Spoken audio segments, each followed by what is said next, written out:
Hello and welcome back to Poem with Purpose. This is Dr. Diana here, and I am here to talk about the Pumping Survival Guide, and I'm going to do an addition into that.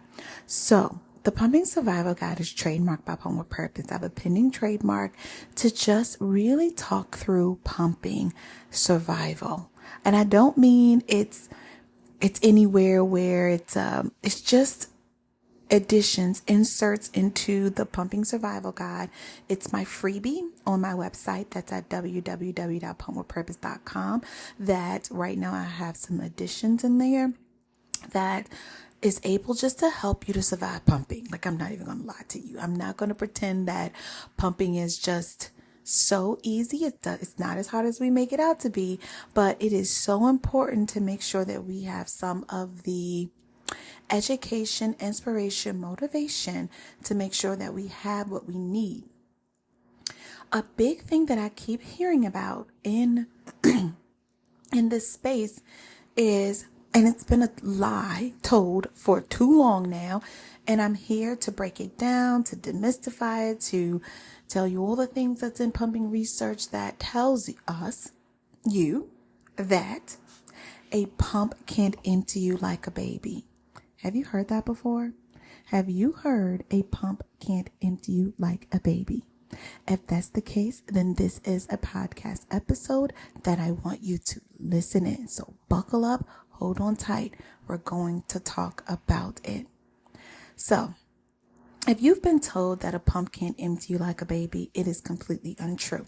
It's been founded in research that on average, and if you want to go to the reference source, it's in the 25 years of research in human lactation from discovery to translation.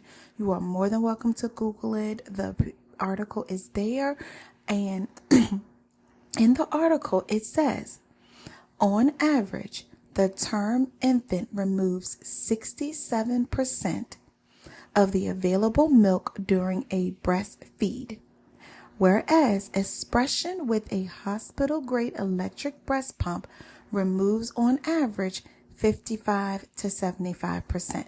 So let's break that all the way down.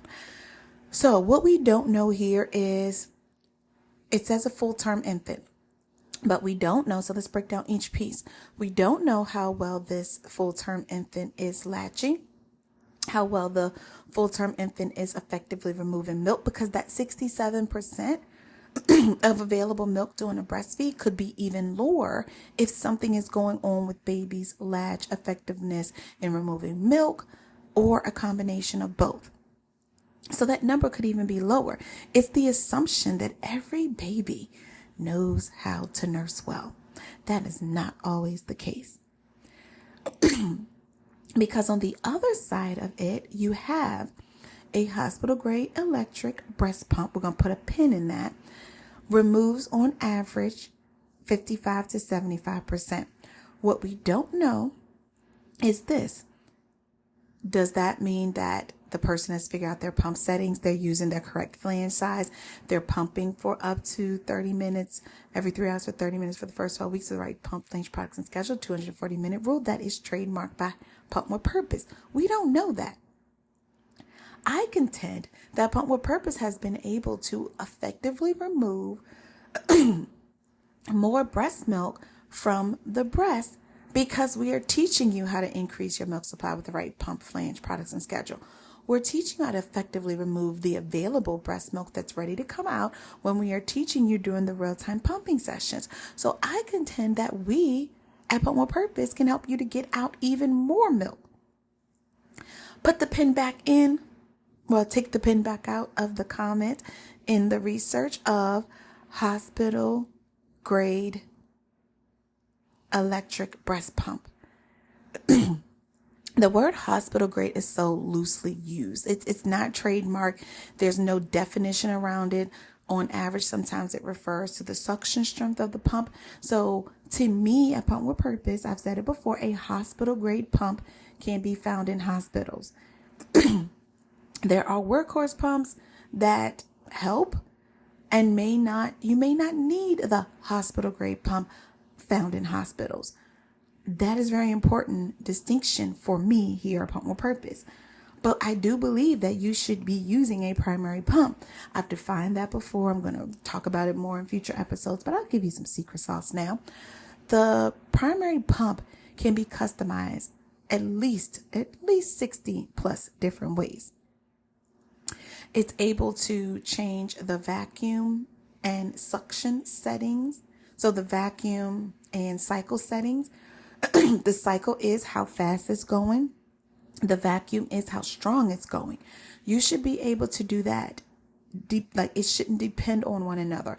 When you go up on the cycle, on the vacuum, your cycle should not slow down. So a lot of pumps, when you go up, it doesn't allow for different customizations, which brings up to the 60 plus settings. People are getting like 10 to 15 to 20, and they're, in my opinion, really, really hard to compare the two. So when I break down this research, when people keep saying that a pump can't empty like a baby, I believe that first, is the baby even effectively removing milk? Does one know the right tools in order to effectively and efficiently drain out the breast? Which I think that sometimes the nursing percentages can be lower if something's going on with baby, and pumping percentages can be higher if you know how to effectively remove the available milk out of the breast with the breast pump, which is the right pump, flange, products, and schedule, which is the pumping equation trademarked by Pump With Purpose. So I just want you to not believe these pumping streets that continue to say a pump can't empty like a baby. It is well found in research.